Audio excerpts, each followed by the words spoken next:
বায়েজিদ বোস্তামি রহমাতুল্লাহ আলাইহি আধ্যাত্মিক জগতের এক উজ্জ্বল নক্ষত্র। তার জীবন থেকে আমরা পাই এমন অনেক শিক্ষা যা আমাদের ঈমান ও বিশ্বাসের গভীরতাকে নাড়িয়ে দেয়। আজকে আমরা শুনব তার জীবনের এমন একটি অলৌকিক কাহিনী যা পীরের প্রতি আনুগত্য এবং আধ্যাত্মিক পথের এক গভীর রহস্য উন্মোচন করে। একবার হযরত বায়েজিদ বোস্তামি রহমাতুল্লাহ আলাইহি তার এক মুরিদকে নিয়ে সফরে বের হন। দীর্ঘ পথ চলার পর তারা একটি বিশাল নদীর তীরে এসে পৌঁছালেন। নদীটি ছিল উত্তাল। মুরিদ চিন্তিত হয়ে পড়লেন। তিনি ভাবছিলেন, এত বড় নদী আমরা পার হব কিভাবে? তখন বায়েজিদ বোস্তামি রহমাতুল্লাহ আলাইহি তার মুরিদের দিকে তাকিয়ে মুচকি হাসলেন।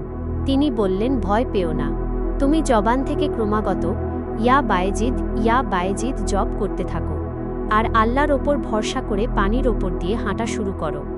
মুরিদ পীরের নির্দেশ অমান্য করার সাহস পেলেন না। তিনি পীরের নাম নিতে নিতেই পানিতে পা রাখলেন। অলৌকিকভাবে দেখা গেল তাঁর পা ডুবছে না। তিনি অনায়াসেই পানির উপর দিয়ে হেঁটে যেতে লাগলেন। মুরিদ যখন অর্ধেক নদী পার হলেন তখন তিনি দেখলেন তার পেছনে পীর সাহেব নিজেও পানির ওপর দিয়ে হাঁটছেন। কিন্তু বায়েজিদ বোস্তামি রহমাতুল্লাহ আলাইহি নিজে জপ করছেন, আল্লাহ আল্লাহ। এটি দেখে মুরিদের মনে খটকা লাগল। তিনি ভাবলেন, আল্লাহর নাম তো পীরের নামের চেয়ে অনেক বড়। আমি যদি সরাসরি আল্লাহর নাম নিই তবে হয়তো আরও দ্রুত পার হতে পারব।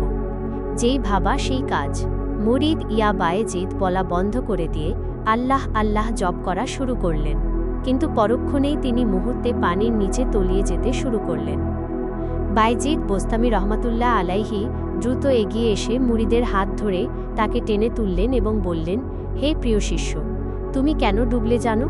কারণ তুমি এখনও সরাসরি আল্লাহর নামের মহাসমুদ্রে পৌঁছানোর যোগ্যতা অর্জন করনি। তুমি যে মাকামে ছিলে সেখানে আমিই ছিলাম তোমার উশিলা।